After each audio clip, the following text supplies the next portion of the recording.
60 वर्ष की उर्मिला शहर के बाहरी हिस्से में अपने छोटे से घर में अकेली रहा करती थी। एक रात शहर में बहुत जोर का तूफान आया। जोर जोर से हवाएं और आंधी तूफान के साथ तेज बारिश होने लगी। उन आवाजों को सुनकर कोई भी घबरा जाता, लेकिन उर्मिला घर के सारे खिड़की दरवाजे बंद कर गहरी नींद में सो रही थी। रात के लगभग 12 बजे होंगे कि किसी ने उर्मिला के घर का दरवाजा खटखटाया। दरवाजे के खटखटाने की आवाज सुनकर उर्मिला की नींद खुलती है। आखिर इतनी रात को कौन आया होगा? उर्मिला जाकर दरवाजा खोलती है तो सामने लगभग 26 साल की बेहद सुंदर लड़की को खड़ा देख हैरान रह जाती है। कौन हो बेटा? और इतनी रात को इतने भयंकर तूफान में कहाँ भटक रही हो? चाची, आपने मुझे पहचाना नहीं? मैं आपकी दूर की रिश्तेदार शालिनी। अरे हाँ, बचपन में तुझे देखा था। इतनी जवान हो गई है, कैसे पहचान में आती। लेकिन तू यहाँ क्या कर रही है, और वो भी ऐसी अंधेरी तूफान भरी रात में? उर्मिला की बात सुनते ही शालिनी की आंखों से आंसू बहने लगे। वो फूट फूट कर रोने लगी। ये देखकर उर्मिला को कुछ समझ में नहीं आया और उसने शालिनी का हाथ पकड़कर घर के अंदर आने के लिए कहा। जैसे ही शालिनी घर के अंदर रोशनी में आई, उर्मिला की नजर उसके पेट की तरफ गई, जिसे देखकर ये साफ पता चल रहा था कि वो प्रेग्नेंट है। अरे, तू तो पेट से है। ऐसी हालत में इतने भयंकर तूफान में आधी रात को बाहर भटक रही है। आखिर बात क्या है बेटा? मुझे सब कुछ साफ साफ बता।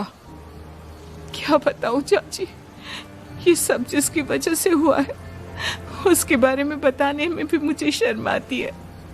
मैंने घर वालों की मर्जी के खिलाफ जाकर एक लड़के से शादी कर ली थी, पर वो शादी के 1 महीने बाद ही मुझे छोड़कर चला गया।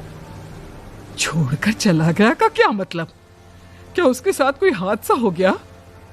नहीं, उसे कोई दूसरी लड़की पसंद आ गई और मेरी प्रेगनेंसी की खबर सुनते ही उसने मुझे बेसहारा छोड़ दिया।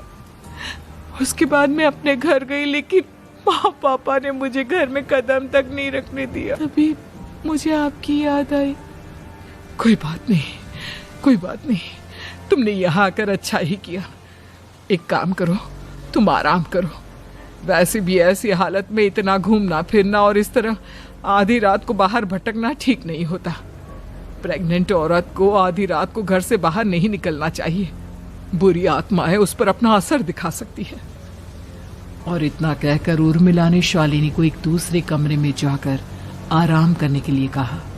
लेकिन जैसे ही शालिनी अपने कमरे में जाने लगी, अचानक से उर्मिला ने उसे रोक लिया। एक बात बताओ बेटा, तुम्हारा कौन सा महीना चल रहा है? पेट देखकर तो लगता है कि लगभग 6 महीने पूरे हो गए होंगे। उर्मिला की बात सुनकर शालिनी के होठों पर मुस्कुराहट आ गई। चाची जी, अभी सिर्फ 1 ही महीना हुआ है। शालिनी की बात सुन उर्मिला दंग रह गई। उसे समझ में नहीं आ रहा था कि प्रेगनेंसी के पहले ही महीने में शालिनी की हालत ऐसी क्यों थी। लेकिन फिर उसने बात को नजरअंदाज कर शालिनी को आराम करने के लिए कहा और खुद भी कमरे में जाकर सो गई। अभी कुछ ही घंटे बीते थे कि अचानक से एक बच्चे की बड़े ही अजीबोगरीब बेढंगे तरीके से रोने की आवाजें उर्मिला के घर में गूंजने लगी। उन आवाजों को सुनकर उर्मिला की नींद फिर से खुलती है। ये अचानक बच्चे के रोने की आवाज कहां से आने लगी? उसने उठकर चारों तरफ देखा, पर वहां उसे कोई नजर नहीं आया। उर्मिला घबराते हुए शालिनी के कमरे में गई तो वहां उसे कमरे की दीवार पर एक बेहद खौफनाक साया नजर आया, जिसे देखकर उर्मिला बुरी तरह से घबरा गई। आखिर ये सब क्या हो रहा है? शालिनी, शालिनी उठो! उसने जोर जोर से आवाज देकर शालिनी को जगाने की कोशिश की, लेकिन ऐसा लग रहा था जैसे उसकी आवाज शालिनी तक पहुंच ही नहीं रही थी।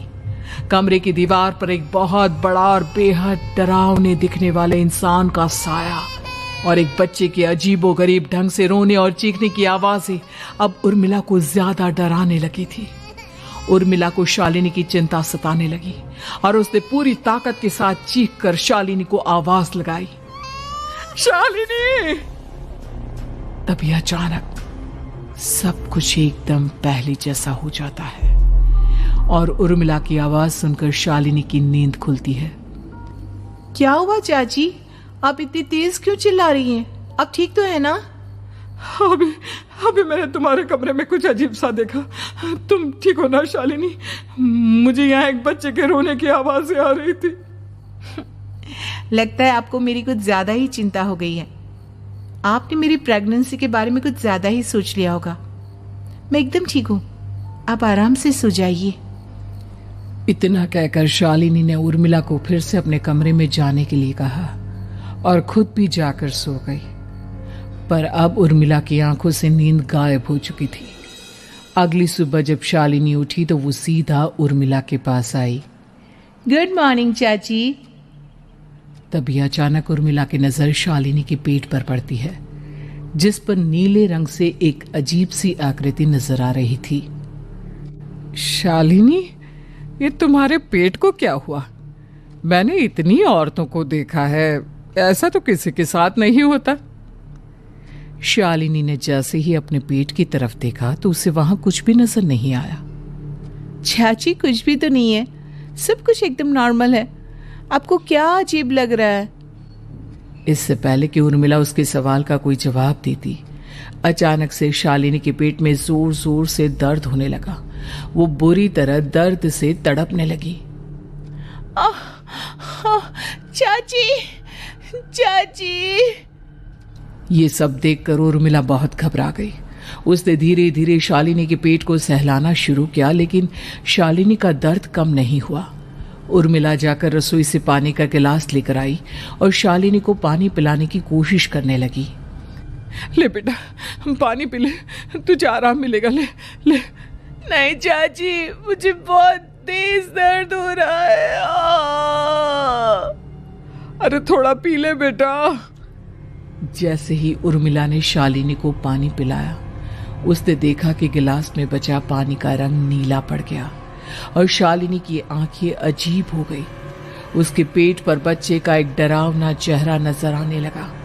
ये सब देखकर उर्मिला की डर से हालत खराब होने लगी, पर तभी शालिनी का दर्द ठीक हो गया। बेटी, अभी तुम्हारा दर्द ठीक है तो ऐसा करो, तुम थोड़ी देर आराम कर लो। शालिनी को आराम करने के लिए कहकर उर्मिला तेज कदमों से चलकर घर से बाहर निकल जाती है और पास ही रहने वाली एक औरत कालिंदी के पास पहुंचती है। अरे उर्मिला बहन, बड़े दिनों बाद दिखाई दी, क्या हुआ?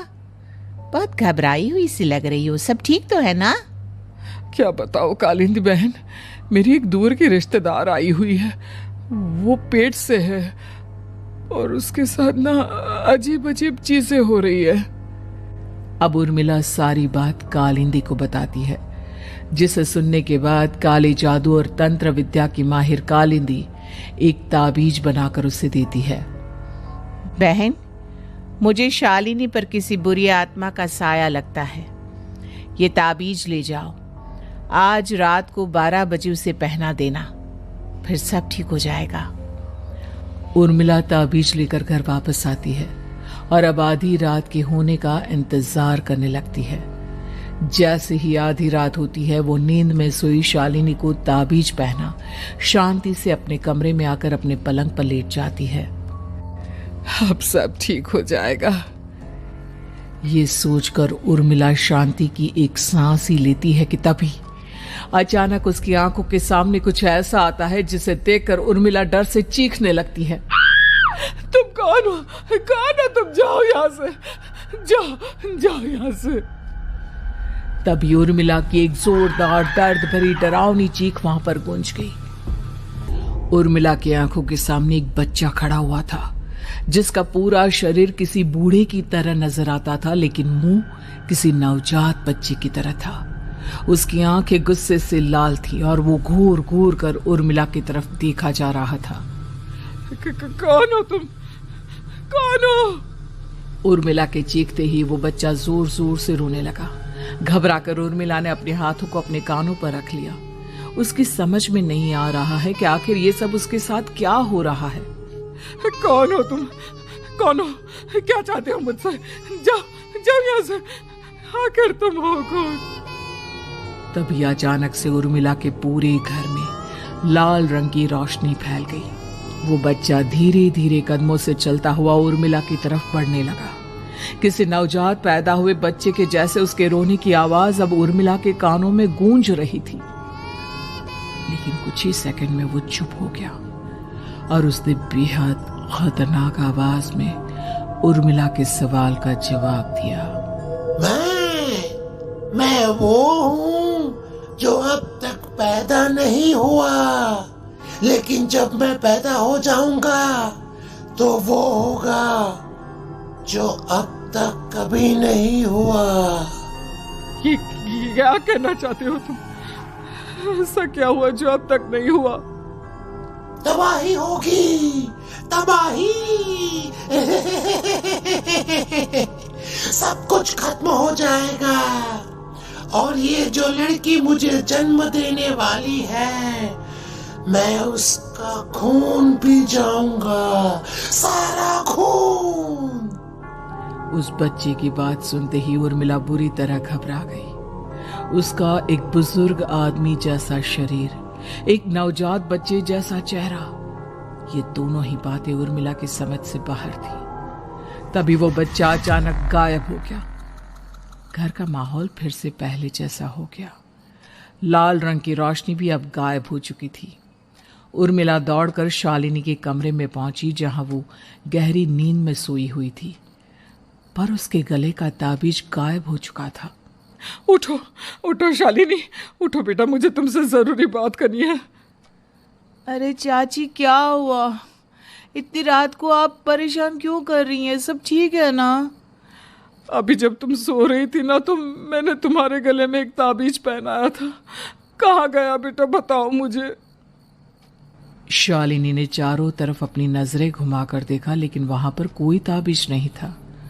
वह हैरानी से उर्मिला के चेहरे की तरफ देखने लगी। उसे समझ में नहीं आ रहा था कि आखिर उर्मिला किस ताबीज के बारे में बात कर रही थी। नहीं चाची, यहाँ कोई ताबीज नहीं है। लगता है आपने कोई बुरा सपना देखा है। मैंने कोई बुरा सपना नहीं देखा। खैर छोड़ो, तुम अब सो जाओ, कल सुबह बात करते हैं।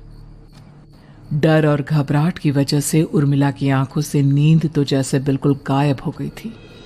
अगली सुबह उर्मिला बिना कोई देर किए गांव के बाहर एक छोटी सी झोपड़ी में रहने वाले बूढ़े पंडित के पास पहुंची। पंडित जी, मेरी मदद कीजिए। अरे आओ आओ उर्मिला, क्या हुआ? सब ठीक तो है ना? क्या बताओ पंडित जी, बहुत बड़ी मुसीबत है। मेरी दूर की एक रिश्तेदार लड़की पेट से है और उसके साथ बहुत डरावनी चीजें हो रही है। कल रात को तो एक अजीब सा दिखने वाला बच्चा मेरी आंखों के सामने आकर खड़ा हो गया था। ये तुम क्या कह रही हो? मुझे साफ साफ बताओ कि आखिर तुमने क्या देखा? उर्मिला ने अपने साथ हुई बीती रात की पूरी घटना पंडित जी को बताई, जिसे सुन पंडित जी के माथे पर चिंता की लकीरें उभर आई। अनर्थ होने वाला है, अनर्थ। बरसों पहले भी उस हैवान ने एक लड़की के पेट से जन्म लिया था और उसके बाद उस शहर को पूरी तरह से तबाह कर दिया। कैसी विपदा पंडित जी, कैसे बात कर रहे हैं आप? बताइए मुझे, और इसका उपाय क्या है? इसका उपाय तो है, लेकिन बहुत कठिन है। हो सकता है कि उस उपाय को करने के दौरान तुम्हारी जान भी चली जाए। मुझे मेरी जान की कोई परवाह नहीं, पर आप जिस तबाही के बारे में बात कर रहे हैं, बस वो नहीं होनी चाहिए। लाखों लोगों की जान बचाने के लिए मैं कुछ भी करूंगी। तो ठीक है, मेरी बात ध्यान से सुनो। बरसों पहले एक भयानक तांत्रिक ने अपनी तंत्र क्रिया के जरिए एक मासूम लड़की के साथ रिश्ता बनाकर उसके पेट से जन्म लिया था। इस तरह से वो अपने जैसे लोगों की संख्या इस दुनिया में बढ़ाना चाहता था। आपके कहने का मतलब है कि शालिनी के पेट से भी उस शैतान को जन्म लेना है, इसलिए उसने उसके साथ ये सब किया है। ठीक पहचाना तुमने। अब मैं तुम्हें एक ऐसा सिंदूर दूंगा जिसे तुम्हें ले जाकर उस लड़की के पेट पर लगाना होगा। क्या ऐसा करने से सब कुछ ठीक हो जाएगा? नहीं उर्मिला, ये सब इतना आसान नहीं। उस लड़की के पेट पर सिंदूर लगाने के बाद तुम्हें उसका पेट काटकर उस हैवान को बाहर निकालना होगा। नहीं पंडित जी, मैं ये सब नहीं कर सकती। मैं भला एक जिंदा लड़की के पेट को अपने हाथों से कैसे काट सकती हूँ?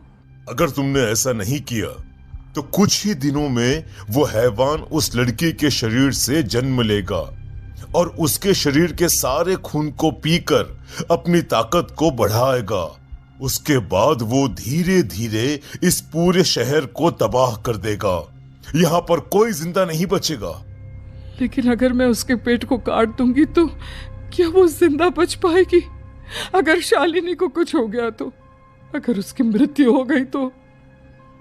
ऐसा कुछ नहीं होगा उर्मिला, तुम्हें अपने मन को पक्का करके ये काम करना ही होगा। सिंदूर लेने के बाद उर्मिला झोपड़ी से बाहर निकलने ही वाली थी कि तभी पंडित जी ने उसे पीछे से आवाज देकर रोका। उर्मिला, उस लड़की का पेट काटकर हैवान को बाहर निकालना ही काफी नहीं होगा। तुम्हें ध्यान रखना होगा कि ये सब करते हुए उस बच्चे का जो आधा बूढ़े का शरीर है उस पर सिंदूर की एक बूंद भी ना लगने पाए, क्योंकि अगर ऐसा हुआ तो वो तुम्हें और बाकी सबको कच्चा खा जाएगा। पंडित जी की बात सुन उर्मिला की आंखें फटी रह गई और उसके शरीर में डर की लहर दौड़ गई। फिर भी उसने हिम्मत की।